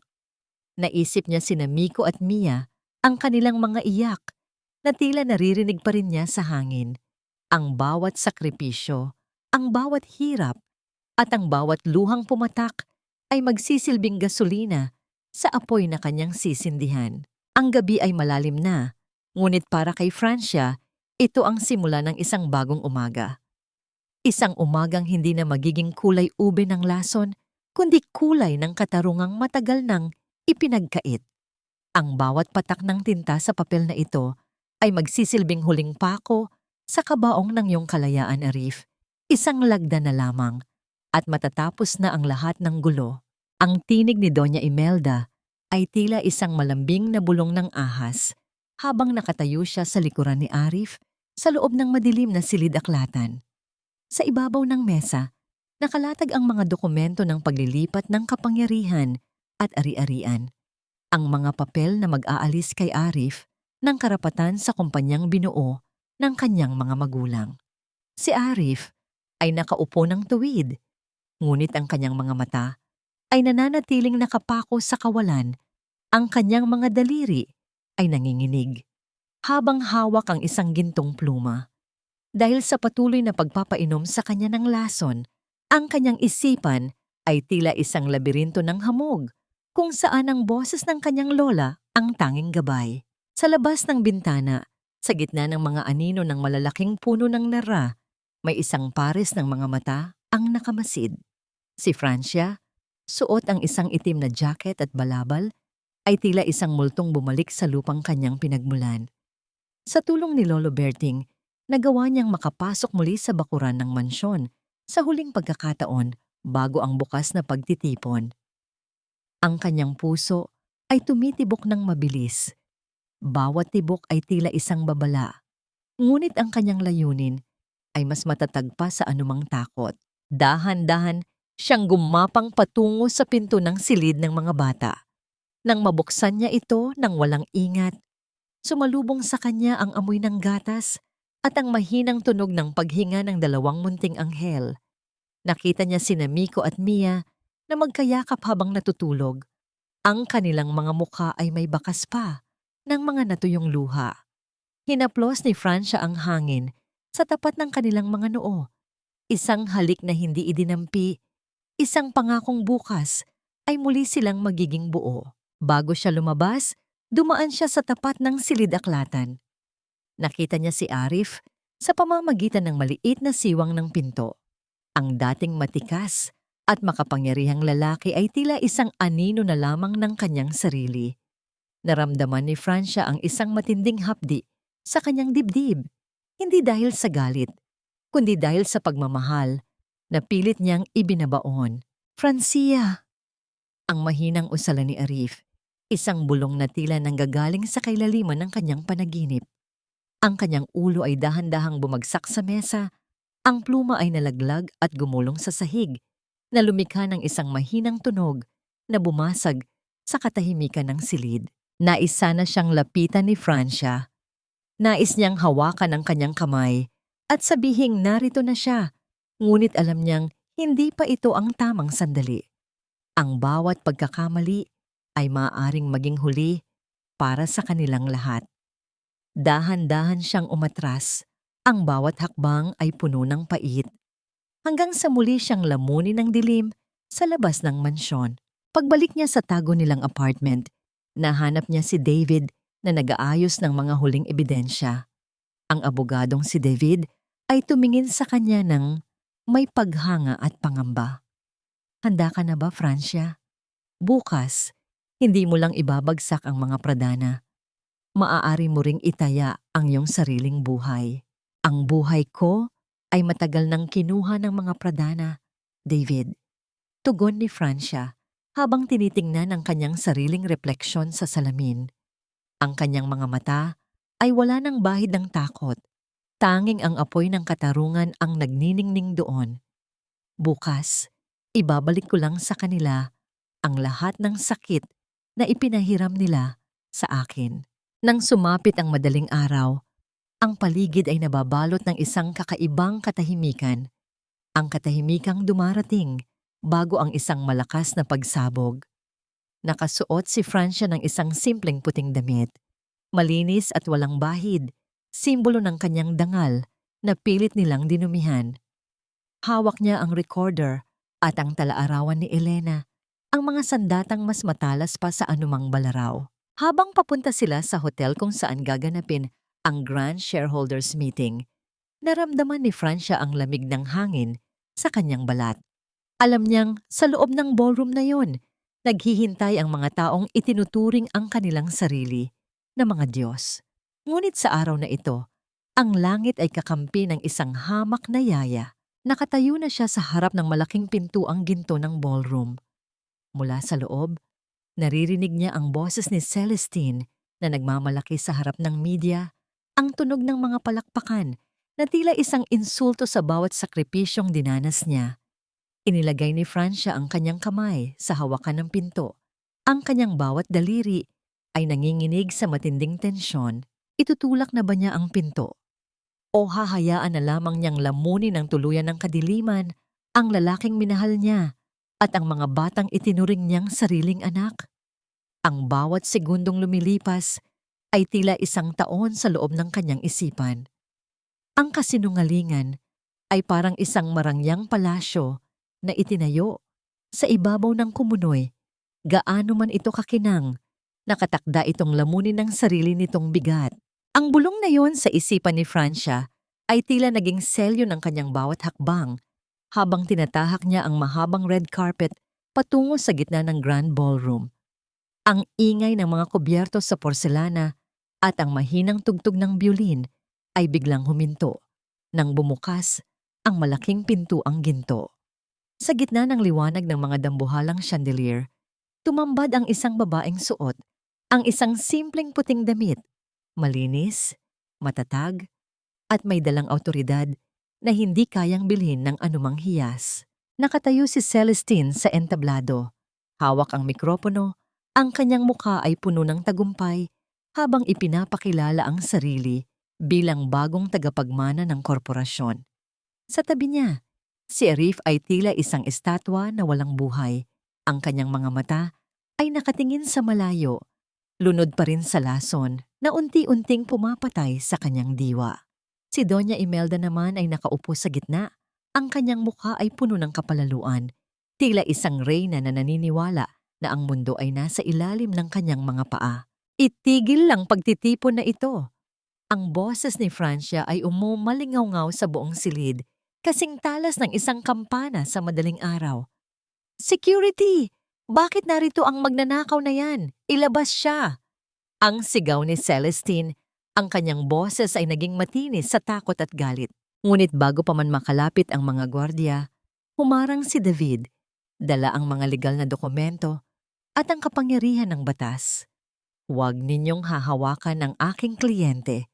Kami ay narito para ilantad ang katotohanang matagal ninyong ibinaon sa ilalim ng inyong mga yaman. Sa isang iglap, ang malaking screen sa likod ng entablado ay nagbago. Hindi na ang mukha ni Celestine ang nakita, kundi ang mga pahina ng talaarawan ni Elena, ang mga huling salita ng isang inang pinatay sa pamamagitan ng lason. Kasunod nito ay ang pag-alingaw-ngaw ng isang audio recording sa buong ballroom. Ang boses ni Doña Imelda at Celestine ay malinaw na narinig ng lahat. Nagpaplano kung paano itatanim ang kwintas kay Francia at kung paano unti-unting uubusin ang katinuan ni Arif. Ang katahimikan sa loob ng silid ay naging bingi.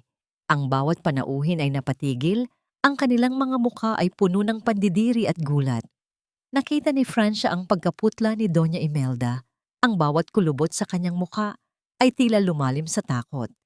Si Celestine naman ay napaupo sa sahig. Ang kanyang marangyang gown ay kumulubot, simbolo ng kanyang gumuhong pangarap. Arif, ang tawag ni Francia, ang kanyang boses ay puno ng pighati habang lumalapit siya sa lalaki. Inilabas niya ang isang maliit na panyo na may amoy ng luya at rosas. Isang amoy na laging nagpapabalik sa katinuan ni Arif. Gising na, Arif. Ang mga anak mo, kailangan kanila. Tila may isang makapal na hamog na nabasag sa mga mata ni Arif. Ang kanyang mga balintataw ay kumilos. Ang kanyang hininga ay naging malalim at gulo. Nang magtama ang kanilang mga mata, nakita ni Francia ang pagbabalik ng malay, ang sakit Ang pagsisisi at ang katotohanang tila isang sampal na gumising sa kanya mula sa mahabang panaginip. Bumukas ang mga pinto at pumasok ang mga pulis. Sa pagkakataong ito ay hindi para kay Francia, kundi para sa mga tunay na kriminal. Ang tunog ng mga posas na kumapit sa mga pulso ni na Doña Imelda at Celestine ay tila isang masarap na himig ng katarungan sa pandinig ni Francia.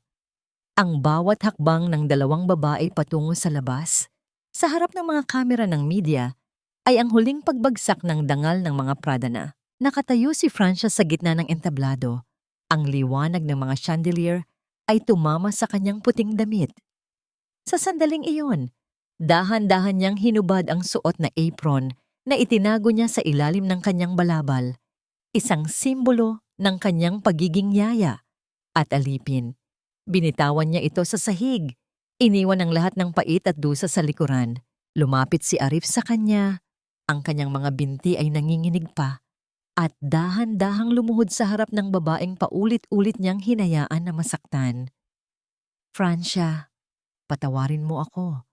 Ngunit hindi sumagot si Francia.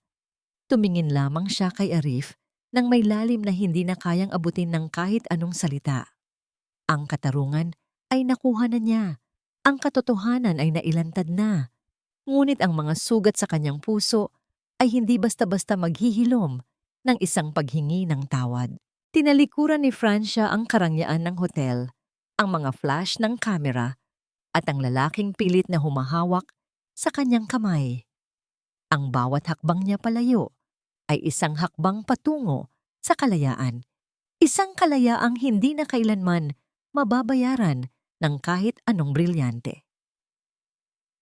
Ang pinakamasakit na bahagi ng paggising ay hindi ang liwanag na tumatama sa iyong mga mata, kundi ang katotohanang ang taong nagligtas sa iyo ay ang taong pinakasinaktan mo.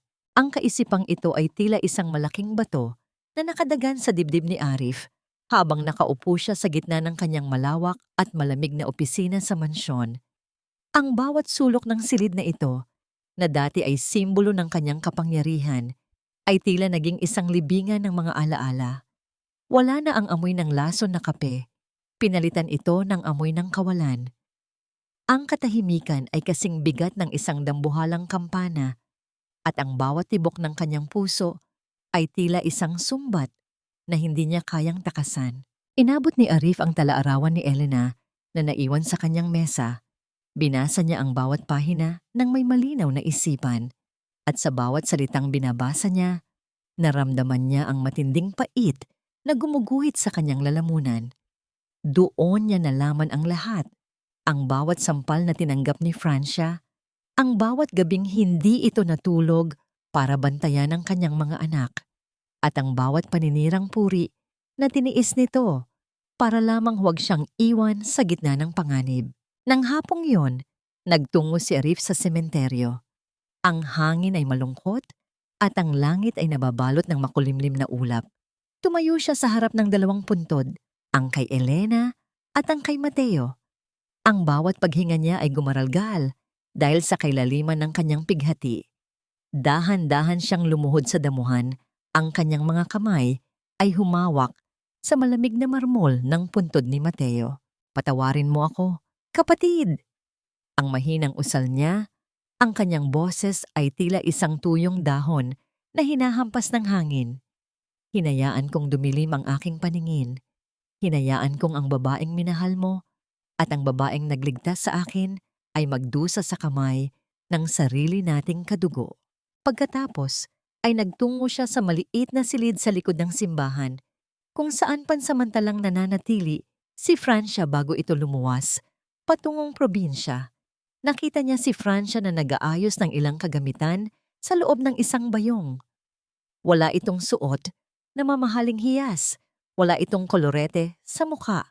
Ngunit sa mga mata ni Arif, si Francia ang pinakamaliwanag na bituin na nakita niya. Francia, ang tawag ni Arif, ang kanyang boses ay puno ng pagsusumamo. Tumigil si Francia sa kanyang ginagawa, ngunit hindi siya lumingon. Ang bawat galaw ng kanyang mga kamay sa pagtutupi ng damit ay tila isang tahimik na panalangin ng pagpaparaya. Ano pa po ang kailangan niyo, Sir Arif? Tapos na po ang lahat. Nakakulong na ang mga dapat makulong. Malinis na ang pangalan ko. Bumalik ka na sa mansyon, Francia, ang sabi ni Arif habang dahan-dahang lumalapit. Hindi bilang yaya, kundi bilang asawa ko. Gusto kong itama ang lahat. Gusto kong ibigay sa iyo ang lahat ng karangyaan at respeto na nararapat para sa iyo. Doon ay dahan-dahang lumingon si Francia. Ang kanyang mga mata ay walang galit, ngunit wala na ring bahid ng pag-ibig na dati ay nagniningning doon. Isang mapait na ngiti ang sumilay sa kanyang mga labi. Isang nangiting nagsasabing, ang lahat ng yaman sa mundo ay hindi kayang magtahi ng isang pusong pinunit-punit ng pagdududa. Ang karangyaan po ay hindi nakakagamot ng sugat, Sir Arif. Ang tugon ni Francia, ang kanyang boses ay matatag at walang alinlangan. Ang respeto po ay ibinibigay dahil sa tiwala, hindi dahil sa pagkakaalam ng katotohanan pagkatapos ng lahat. Ang mansyong yon, para sa akin, hindi yon palasyo. Iyon ay isang kulungang puno ng anino ng mga taong pinatay ng inyong pamilya. Pero ang mga bata, sina Miko at Mia, kailangan kanila. Ang huling hirit ni Arif, ang kanyang mga mata ay nagsisimula nang mangilid ang luha. Napatigil si Francia. Ang pagbanggit sa mga bata ay tila isang matalim na muikim na tumusok sa kanyang puso. Naisip niya ang mga yakap ni Miko at Mia, ang kanilang mga tawa at ang tawag nilang nanay. Ngunit alam ni Francia na kung mananatili siya roon para lamang sa tungkulin, kailanman ay hindi siya magiging malaya. Mahal ko ang mga bata, Arif, ang sabi ni Francia. Sa unang pagkakataon ay hindi na siya gumamit ng sir. Pero kailangan ko ring mahalin ang sarili ko. Hahanapin ko ang kapayapaan sa lugar kung saan walang nakakaalam ng aking nakaraan. Huwag niyo na po akong sundan. Tumalikod muli si Francia at itinuloy ang pag-iimpake. Ang tunog ng pagtiklop ng bawat damit ay tila isang huling pamamaalam sa mundong kinagisnan niya. Naiwang nakatayo si Arif sa gitna ng maliit na silid. Ang kanyang mga kamay ay nakalaylay sa gilid. Ang lahat ng kanyang yaman, ang lahat ng kanyang pangalan ay tila walang silbi sa harap ng isang babaeng mas pinili ang kanyang dignidad kaysa sa isang gintong hawla. Habang papalabas si Francia bitbit ang kanyang mga gamot at ilang pirasong damit, naramdaman ni Arif ang isang matinding lamig na lumukob sa kanyang buong pagkatao. Alam niya na sa araw na ito, hindi lang niya nawala ang isang yaya, kundi nawala niya ang kaisa-isang kaluluwang tunay na nagmahal sa kanya nang walang hinihintay na kapalit. Nay Francia, sasama kami. Huwag mo kaming iwan sa dilim. Parang awa mo na. Ang hiyaw na yon ni Mia habang pilit na kumakapit sa laylayan ng kupas na saya ni Francia ay tila isang matalim na kutsilyo na humihiwa sa kanyang puso sa bawat hakbang na kanyang ginagawa patungo sa tarangkahan. Ang gabi ay malamig at ang amoy ng basa pang lupa mula sa huling ulan ay nanunuot sa hangin. Nakatayo si Francia sa harap ng malawak na hardin, bitbit ang isang lumang bayong na naglalaman ng kanyang kaunting ari-arian, isang buhay na tila pinagsama-sama sa loob ng isang baket. Naramdaman ni Francia ang panunuyo ng kanyang lalamunan habang tinitingnan ang dalawang batang naglulumpasay sa damuhan. Ang bawat higbi ni Miko at Mia ay tila isang sumbat sa kanyang konsensya. Nais niyang tumalikod, nais niyang bitawan ang kanyang bayong at yakapin sila ng mahigpit hanggang sa mawala ang lahat ng kanilang takot. Ngunit alam niyang ang pananatili ay nangangahulugan ng muling pagkakadena sa isang nakaraang puno ng lason at dusa. Makinig kayo sa akin, bulong ni Francia habang lumuluhod sa harap ng mga bata. Ang kanyang boses ay nanginginig sa matinding emosyon. Hinawakan niya ang kanilang maliliit na pisngi. Ang bawat haplos ay tila isang panalangin ng pagpaparaya. Kailangan munang maging malakas ni Nanay Francia para sa sarili niya. Hindi ko kayo iiwan sa puso ko, pero kailangan kong hanapin ang kapayapaan na kailanman ay hindi maibibigay ng mansyong ito. Dahan-dahan niyang inabot kay Miko ang isang maliit na panyong teo na gawa ng kanyang sariling ina, ang tanging alaala ng kanyang pinagmulan. Itago niyo ito. Sa tuwing mararamdaman niyo ang takot, amuyin niyo ito at isipin niyo na nandyan lang ako sa tabi ng dagat, naghihintay sa inyo. Tumayo si Francia at tumingin kay Arif na nakatayo sa di kalayuan sa ilalim ng malamig na liwanag ng poste. Ang lalaki ay hindi gumagalaw. Ang kanyang mga kamay ay nakasuksok sa kanyang bulsa. Tila isang aninong hindi na marunong lumaban. Walang salitang lumabas sa kanyang mga labi, ngunit ang kislap ng mga luha sa kanyang mga mata ay sapat na para sabihing tanggap na niya ang kanyang pagkatalo. Ang bawat tunog ng tsinelas ni Francia sa semento habang papalayo siya sa mansyon ay tila nagpapahiwatig ng kanyang huling hakbang sa mundong yon. Ang tunog ng dambuhalang pintuan ng bakal na dahan-dahang nagsasara ay lumikha ng isang mabigat na tunog, isang huling tuldok sa kabanata ng kanyang pagiging alipin. Sumakay si Francia sa isang lumang bus patungong Pantalan. Ang amoy ng usok at ang siksika ng mga taong may kani-kaniyang dusa ay tila nagbigay sa kanya ng kakaibang ginhawa. Isang katotohanang mas masarap pa kaysa sa anumang kasinungalingan sa loob ng mansyon. Habang tumatakbo ang bus sa gitna ng kadiliman ng kalsada, isinandal niya ang kanyang ulo sa bintana. Ang bawat ilaw ng poste na dinadaanan nila ay tila mga bituin na bumabagsak, mga pangarap na kailangan niyang bitawan para makapagsimula muli. Narating niya ang Pantalan bago magmadaling araw.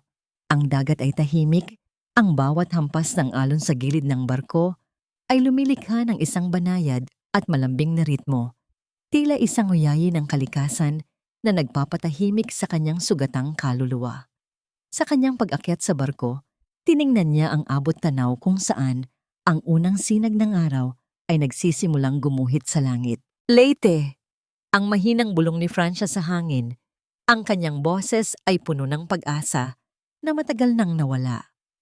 Doon ako maghihilom, doon ako muling isisilang.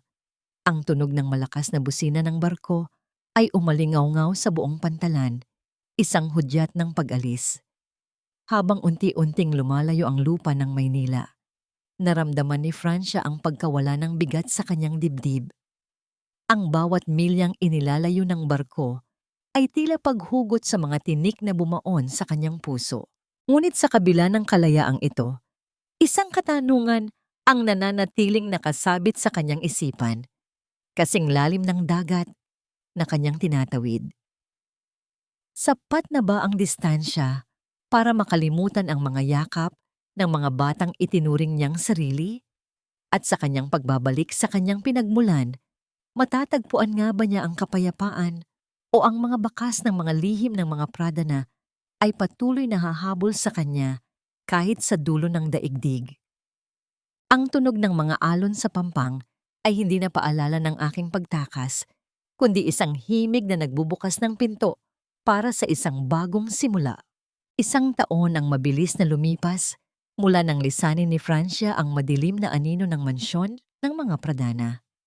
Sa isang maliit na baryo sa Leyte, kung saan ang bango ng dagat ay humahalo sa amoy ng tuyong damo, matatagpuan ang isang maliit na bahay na gawa sa kawayan at nipa. Hindi ito palasyo, ngunit sa loob nito ay umaalingaw-ngaw ang pinakamasarap na musika sa pandinig ni Francia, ang tawanan ng mga batang kanyang tinuturuang magbasa at magsulat sa ilalim ng kanyang itinayong munting paaralan para sa mga mahihirap. Nakatayo si Francia sa harap ng pisara, hawak ang isang piraso ng tisa. Ang kanyang mga kamay, na dati ay balot ng kalyo mula sa pagsisilbi bilang alipin, ay mayroon na ngayong bakas ng tinta at alikabok ng chalk. Wala na ang kanyang uniforme. Suot niya ang isang simpleng duster na may disenyo ng mga bulaklak at ang kanyang mukha ay may ningning na hindi kayang ibigay ng anumang mamahaling kolorete. Ang kapayapaang nahanap niya sa kanyang sariling bayan ay ang kayamanang hindi kailanman maibibigay ni Doña Imelda. Ngunit sa bawat paglubog ng araw, habang nakaupo siya sa kanyang beranda at tinititigan ang abot-tanaw, hindi pa rin mawala sa kanyang isipan ang dalawang pares ng maliliit na mata. Naaalala niya sina Miko at Mia sa tuwing makakakita siya ng mga batang naglalaro sa dalampasigan. Ang bawat haplos ng hangin ay tila nagdadala ng mga bulong ng Nanay Francia mula sa malayong Maynila. Isang hapon, habang nag-aayos siya ng mga libro, narinig ni Francia ang pag-ugong ng isang makina ng sasakyan na dahan-dahang tumigil sa tapat ng kanyang bakuran. Ang tunog ng mga gulong sa graba ay lumikha ng isang kakaibang ritmo na nagpatibok ng mabilis sa kanyang puso. Hindi karaniwan ang mga sasakyang tulad nito sa kanilang liblib na baryo. Nang lumingon si Francia, nakita niya ang pagbukas ng pinto ng isang puting van. Dalawang maliliit na anino ang mabilis na bumaba at tumakbo patungo sa kanya. Ang kanilang mga boses ay sumasabay sa hampas ng mga alon. "Nanay Francia! Nanay!"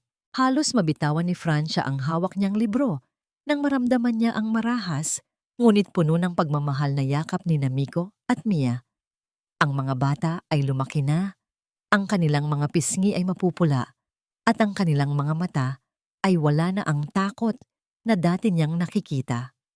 Isinubsob nila ang kanilang mga mukha sa kanyang kandungan, umiiyak sa galak na tila ba nahanap na nila ang nawawalang bahagi ng kanilang mundo. Dahan-dahang inangat ni Francia ang kanyang tingin at nakita niya si Arif na nakatayo sa tabi ng sasakyan.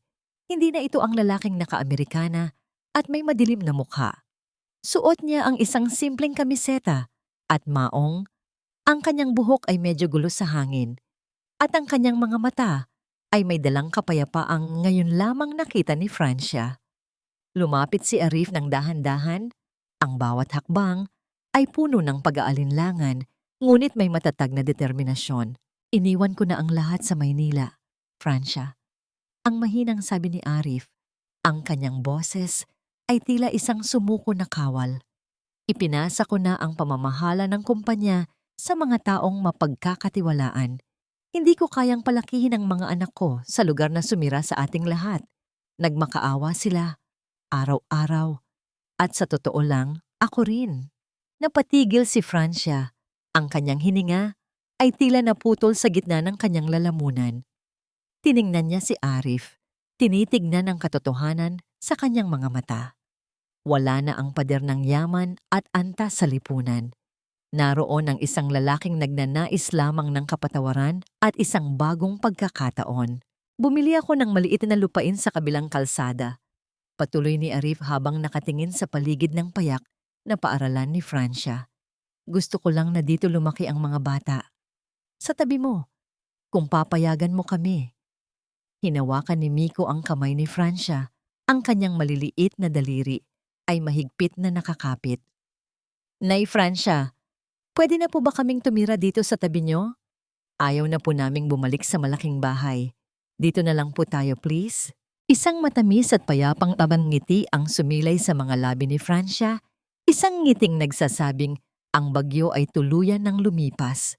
Inakay niya ang mga bata patungo sa loob ng kanyang bahay, habang ang kanyang paningin ay nananatili kay Arif, na tila naghihintay pa rin ng kanyang huling hatol.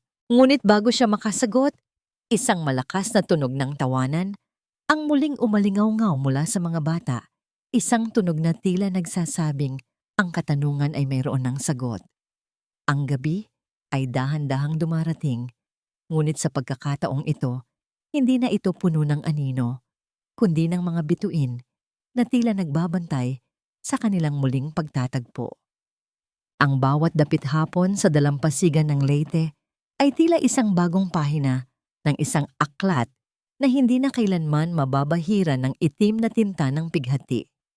Ang tunog ng banayad na hampas ng mga alon sa pampang ay nagsisilbing isang walang katapusang awit ng pagpapakalma, isang oyayi na tila naghihilom sa bawat latay na iniwan ng nakaraan sa kaluluwa ni Francia.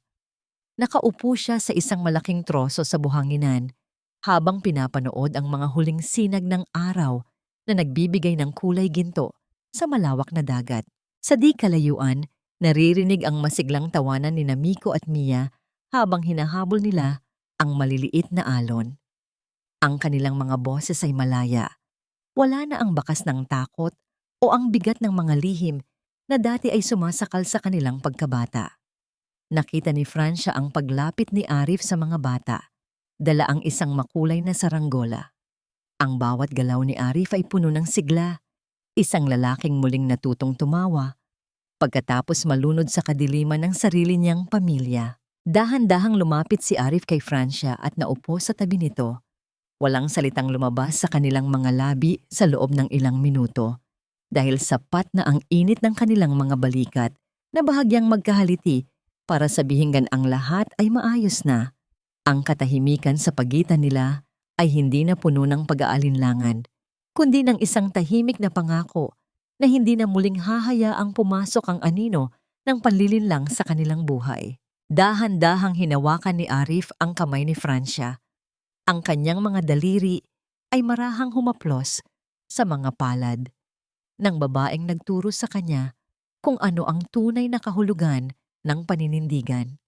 Tumingin si Arif sa abot tanaw, kung saan ang langit at dagat ay tila nagtatagpo sa isang yakap. Dito, Francia, dito ko naramdaman na sa wakas ay nakauwi na ako. Hindi sa mansyon, hindi sa yaman, kundi sa lugar kung saan malaya tayong maging totoo. Isang matamis na ngiti ang sumilay sa mga labi ni Francia habang tinitingnan niya ang dalawang batang tumatakbo patungo sa kanila. Ang katarungan ay hindi lamang nakuha sa loob ng korte o sa pagpapakulong sa mga masasama. Ang tunay na katarungan ay ang pagkakataong mabuhay nang walang kinatatakutan at ang kakayahang magmahal muli pagkatapos ng matinding pagkakasala. Habang unti-unting nilalamon ng ginto at kahel na kulay ng dapit hapon ang dalampasigan ng Leyte, natatapos ang isang mahabang paglalakbay ng luha, pait at pagtitiis. Ang bawat alon na humahaplos sa pampang ay tila isang pagbabasbas, isang paalala na sa likod ng bawat unos ay may naghihintay na dalisay na kapayapaan. Mga mahal kong tagapakinig, mula sa kailaliman ng aking puso, maraming salamat sa pagsama sa akin sa bawat kabanata ng buhay ni Francia. Habang isinusulat ko ang bahagi kung saan pilit na inihihiwalay si Francia sa mga bata sa gitna ng ulan at dilim, hindi ko mapigilang tumigil at mapaluha. Ang bawat salita sa kwentong ito ay hango sa mga tunay na hibla ng buhay ng mga kababaihang pilit na pinatatahimik at binuo ito ng may matinding pag-iisip at pagmamahal para magsilbing liwanag sa sinumang nakakaranas ng dilim. Ang ating buhay ay tila isang panyong may burda. Sa harap nakikita natin ang magandang disenyo ng ating tagumpay, ngunit sa likod, naroon ang mga buhol-buhol na sinulid at ang mga tusok ng karayom na nagdulot ng hapdi. Huwag nating kalimutan na ang mga tusok na yon ang siyang bumuo sa ganda ng ating pagkatao. Sa inyong palagay, tama ba ang naging desisyon ni Francia na manatili sa payak na buhay kaysa sa marangyang alok ni Arif? Naniniwala ba kayo na sapat na ang pagsisisi para burahin ang nakaraan? Gusto ko ring malaman, nasaan kayo ngayon habang pinakikinggan ang huling bahaging ito? Nagluluto ba kayo ng hapunan? Nagpapahinga sa biyahe? O marahil ay may ginagawang gawaing bahay? Ibahagi nyo naman sa aming comment section ang inyong mga kwento at saloobin. Dahil sa espasyong ito, bawat tinig ninyo ay pinakikinggan at pinahahalagahan. Huwag din ninyong kalimutang i-like at i-share ang ating kwento para mas marami pa tayong maabot at mabigyan ng inspirasyon. Manatili sana kayong matatag, payapa, at palaging may pag-asa sa bawat bukang liwayway. Hanggang sa muli nating pagkikita sa susunod na kwento ng buhay at pag-ibig. Pamagat ng kwento, ang bordado nating pag-asa, paunawa. Ang lahat ng mga karakter at sitwasyon sa kwentong ito ay katang-isip lamang na nilikha para sa layuning libangan at paghahatid ng positibong mensahe.